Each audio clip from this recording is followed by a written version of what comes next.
I'm here to talk to the pirate leaders about a new expedition. In the back. You can divide gamers into two groups. Those who've heard people bang on and on about how Monkey Island is the greatest friggin' game of all friggin' time, or people who haven't. And the distinction between those two people is usually just age. It appears in a list of top games of all time. The fans are legion. First released back in 1990, just before gaming innovation was about to go nuclear. Within the next 2 years alone, it would see competition from serious titles that would go on to create a 30-year legacy of their own. Before the end of 1992, we would see beat-em-ups like Street Fighter II and Mortal Kombat. Shooters like Wolfenstein 3D, Doom and Duke Nukem. Side-scrollers like Sonic the Hedgehog and Castlevania. Isometric games like Legend of Zelda and Final Fantasy. And even the early 3D granddaddy of horror games to come, Alone in the Dark. In just 2 years. But before all of that arrived, Monkey Island had fortunately already cemented itself as a fan favourite. Suffice it to say, when series' original creator Ron Gilbert slipped back into the director's chair after 20 years, balding fans the world over held their breath. You can't put a price on nostalgia, it's a really powerful tool, and the third installment under Gilbert's guidance had been brewing for 2 decades.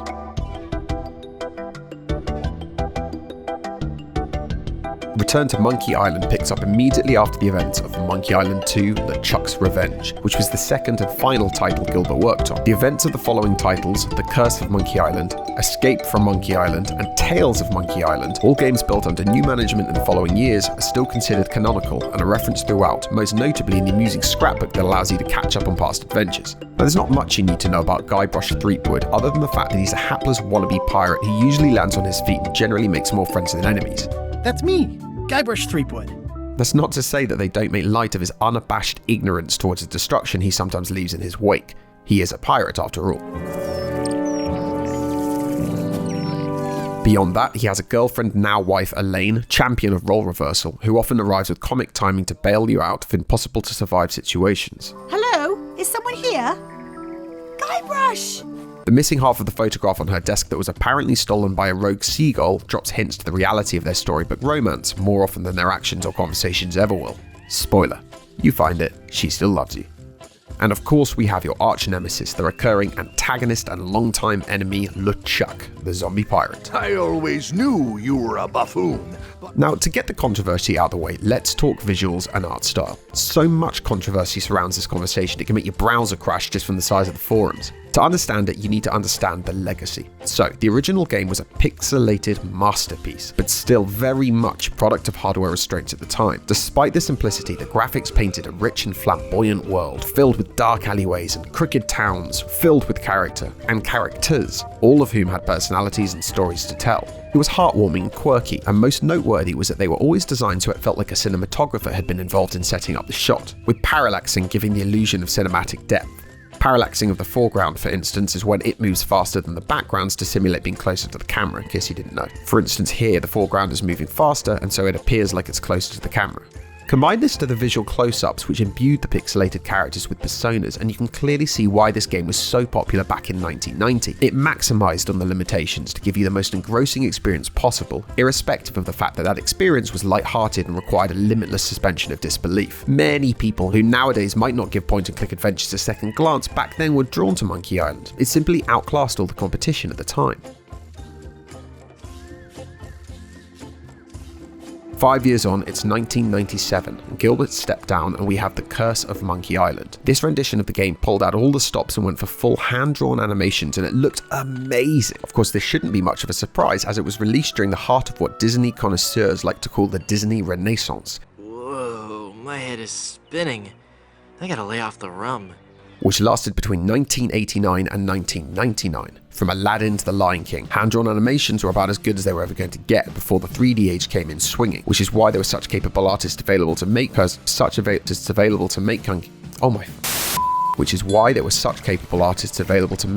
of Monkey Island as beautiful as it was. Ah, much better. It was also a visual masterpiece. It was enjoyed by the critics, and it stood on the shelves alongside console breakthroughs such as GoldenEye, Tomb Raider 2, and Abe's Odyssey, to name a few. Jump forward 12 more years, and in 2009, The Secret of Monkey Island Special Edition hit the shelves, a remake of the very first game, shortly followed by the sequel. We want you to procure a small item for us. The animation style for that was neither Disney nor 3D, but a sort of 3D inspired hybrid with quirky perspectives, animated backdrops, and overall a worthy upgrade from the original. It maintained the moody cinematic feel, and again, personally, I loved it. If you compare Downtown Melee, you can see how much effort went into respecting the original image of the game while supercharging it with hand-drawn flair. I think it's hard to fault something made with such care. In the same year, under license, the legendary and now tragically defunct Telltale Games also put their own spin on the game, which I don't really think counts, as basically they made all their games look the same way, but nevertheless gives us yet another lens through which to see Guybrush's adventures. I can even hold my breath for 5 minutes, just like you. Ha! I can hold my breath for 10 minutes. Now, finally, we jump forward a further 13 years and we arrive in 2022 with Return to Monkey Island. I can't answer this one for you, so looking at the Return's abstract art style, having just seen the variety of motion graphics over the years, do you think it's further evolved by 13 years? Personally, I'm not convinced. To say I'm not a fan of the Picasso meets Cartoon Network vibe would be an understatement. The weird unsynchronized shapes always creeped me out as a kid, and to this day it still strikes me as a poor man's art style. I've got to cater to the new crowd. I generally find that the more abstract something is, the less immersive it is because it repels realism for the sake of it. But that's just me, that's my personal thoughts on the visuals. If you do like it, then you're in luck, because the animation and attention to detail is stellar as always. I will say that comparisons aside, actually playing the game did its best to convince me. It did. And people do need to understand that times have changed. We don't live in the pixel age anymore, as glorious as we may remember it being. We definitely don't live in the Disney Renaissance anymore. Ouch! Toy Story's fallen into that with 3 Oscar nominations. We don't even live in that hybrid period where 3D would be used to enhance 2D drawings to the best version of themselves. That's long past too. We live in the 3D age, and that's that. So if the imagery is going to be traditional in any way at all, the designers will always be hard pressed to find an animation style that doesn't disappoint somebody, because it's kind of all retro now. And truth be told, it didn't take me too long to get into the swing of the game and start seeing the island of Melee around me again. All that matters is that Ron Gilbert is at the helm, the production value is outstanding, If you say so. and the story is every bit as welcome in the series as all those that came before it. More so actually, as it focuses on the secret of Monkey Island more than any of them. See, there was a rumor going around that my old nemesis, LeChuck, had somehow discovered the exact location of the secret of Monkey Island. So now you know the history of why some like to call it controversial, and you can decide for yourself whether or not that's enough to let it sway your opinions. As is usual with the series, nobody had anything negative to say about the audio. The jarring 8-bit sounds for the 90s are, thank God, a thing of the past, and the Caribbean-themed music that the game got a reputation for is front and center once again. This is most likely because LucasArts' in-house composer Michael Land still hasn't abandoned his post since he first took it in April of 1990, his first game actually being the original Monkey Island. So for those with a taste of nostalgia, Land's recognizable penchant for steel drums yet again makes him your spirit guide for this adventure.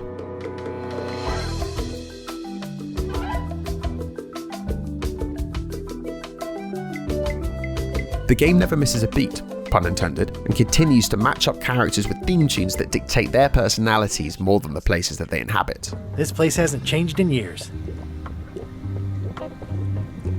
Like its predecessors, this is a family-friendly game. As you might expect, it's rammed full of innuendos to keep the adults amused. I believe he needed to relieve the pressure upon him in a different way. And then there's the fourth wall-breaking stuff for kids and adults, like the running gag regarding how many minutes Guybrush can hold his breath for being inconsistent between games. Good thing I can still hold my breath for 10 minutes. More or less. Is it more or is it less? What? I confess that there were times my patience wavered, especially during the more tricky puzzle elements or areas like the 4th chapter that does go on a bit. However, you can give thanks to the short attention span of children, ensuring that there are no lengthy expositions or rich lore to sift through which might slow your journey down. What is new and a fairly welcome departure from past installments is the lack of infamous adventure logic, or moon logic. Rock solid. This was always the main sticking point for those on the fence back in the day, and could probably understand why. Take Monkey Island 2's wrench puzzle. Can't turn a handle? Well, you use a monkey wrench, of course.